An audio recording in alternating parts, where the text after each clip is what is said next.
Modern Warfare 3. As Black Ops 2 looms in the distance, releasing in 2 weeks' time, for many, this game is about to be shelved or sold or permanently retired, however you want to put it. And for quite a few out there, that happened days, weeks, months ago. Just depends on who you ask. You ask 100 different people and you'll get 100 different opinions on their thoughts on this game. What was good, what was bad. And that's everybody's opinion. You know, you ask some people and they'll say this is the greatest game in the entire Call of Duty franchise. You ask other people and they'll say just the opposite. It just depends. So my thoughts are, what will this game be remembered for? When you look back on it a year's time from now, what will stick out in your mind as the definitive parts of Modern Warfare 3 that made it unique? Will it be the infamous Moab and its presence in the game and on the YouTube community and how important it was to some people and the growth of their channels? Will it be lag compensation, good or bad? This game seemed to be a lot more popular in that category of people having issues with it. Good or bad, it's up to you basically, it's your opinion. But this game did try to do a lot of different things. Now, if you want to say whether it succeeded in trying these new things or if it failed in these new things, that's completely based on you. Like I said, you ask 100 different people, and you'll get 100 different responses as to how good some things were, how bad other things were.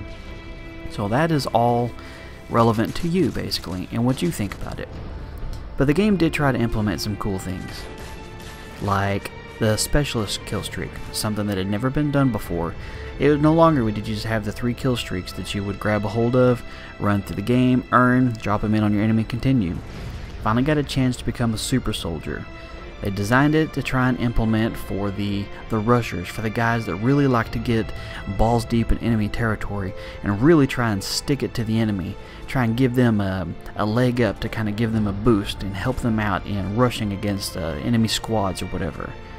You had massive amounts of kill streaks with assault kill streaks and support kill streaks and how they stacked and how they didn't stack. Having something like a community playlist, that's something that they didn't really do before very often. And if it became a popular thing, they would put it in the rest of the game. You know, that's how games like Infected came to be. That became quite a popular playlist. And you will look back at something like Kill Confirmed. That was something entirely different they decided to do with this game.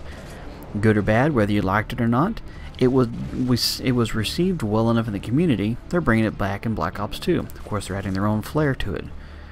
The idea of getting rewarded for helping out your team, that was something that had never been done in a Call of Duty before.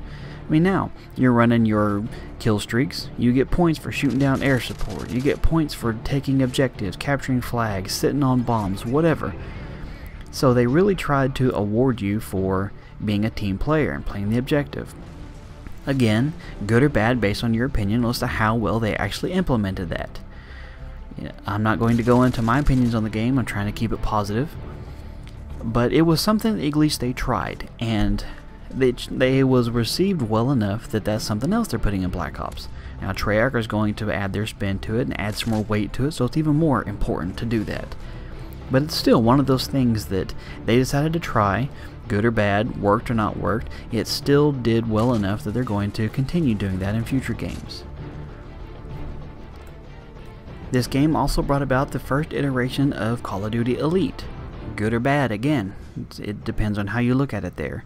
They tried to do something different with the map packs this time. Instead of just saying, okay, here's 4 map packs throughout the year, everybody download at the same time. They tried to encourage people to buy into the Elite service, allowing you to have access to the maps sooner.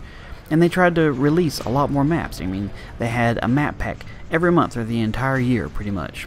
After the holiday season, they started implementing these. But that's something they had never done before, is to have an actual scheduled, release of map packs there. So, I mean, they tried to do that.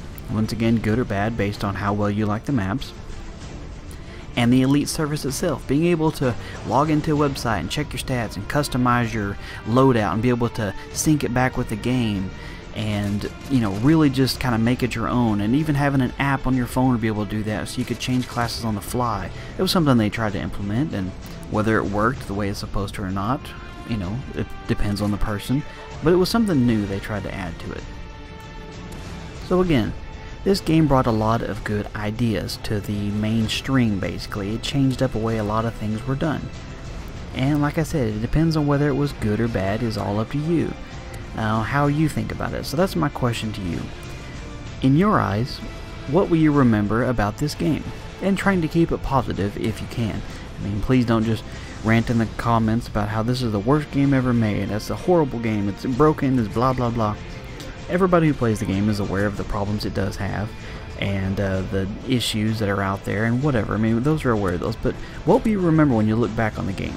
I mean, for everybody who's been playing the Call of Duty games for, since COD 4 or even earlier, they each have specific memories on each game that they're really kind of just like, when I look back on there, that's the one thing I think of.